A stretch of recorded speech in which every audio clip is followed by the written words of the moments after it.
আওয়ামী লীগের সাবেক সাধারণ সম্পাদক ওবায়দুল কাদের নাকি স্ত্রীসহ বাথরুমে ৫ থেকে ৭ ঘণ্টা লুকিয়েছিলেন। প্রশ্ন উঠছে, তিনি বেঁচে আছেন না মারা গেছেন? তিনি দেশে আছেন না অন্য কোথাও আত্মগোপনে? রাজনীতি যখন তলানি দেয় তখনই ৯ মাসের নীরবতা ভেঙে এক নাটকীয় সাক্ষাৎকারে মুখোমুখি হন ওবায়দুল কাদের। দেশের বিতর্কিত সাবেক মন্ত্রী এই সাক্ষাৎকার দিয়েছেন ভারতের সংবাদ মাধ্যম দ্য ওয়াল এর নির্বাহী সম্পাদক আমল সরকারকে।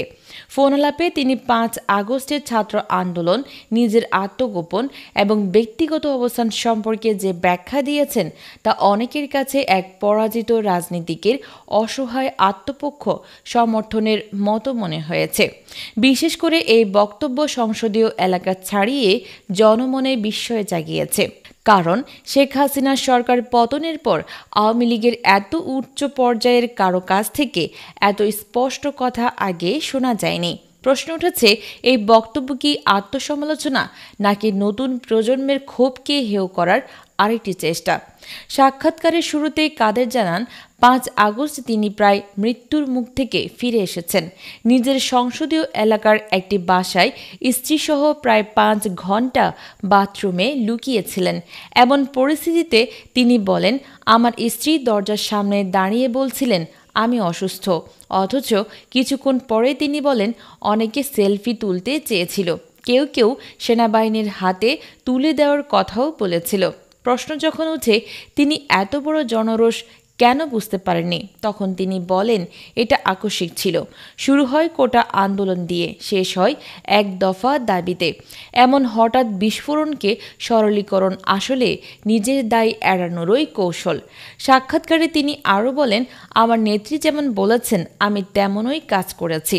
এই বক্তব্য রাজনৈতিক অন্ধ আনুগত্যের পরিচয় দেয়, যেখানে নিজস্ব বিবেক বা জনদায়বদ্ধতার উপস্থিতি নেই।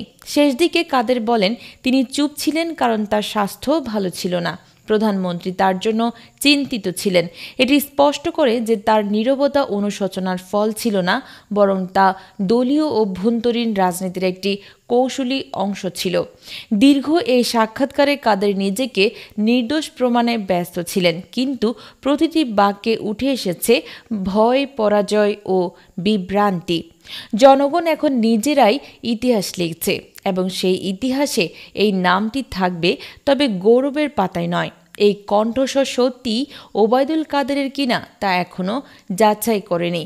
তবে তাদের অনুসন্ধানে জানা গেছে ৫ আগস্ট তিনি বিভিন্ন রাজনৈতিক স্থানে উপস্থিত ছিলেন এবং তার ব্যবহৃত মোবাইল ফোন অক্টোবরে বাংলাদেশের সীমান্ত এলাকায় সক্রিয় ছিল।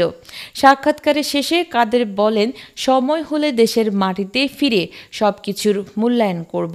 এই কথায় বোঝা যায় তিনি এখনও আশাবাদী, শুধু ফেরার নয় বরং রাজনৈতিকভাবে ঘুরে দাঁড়ানোর স্বপ্নও দেখছেন।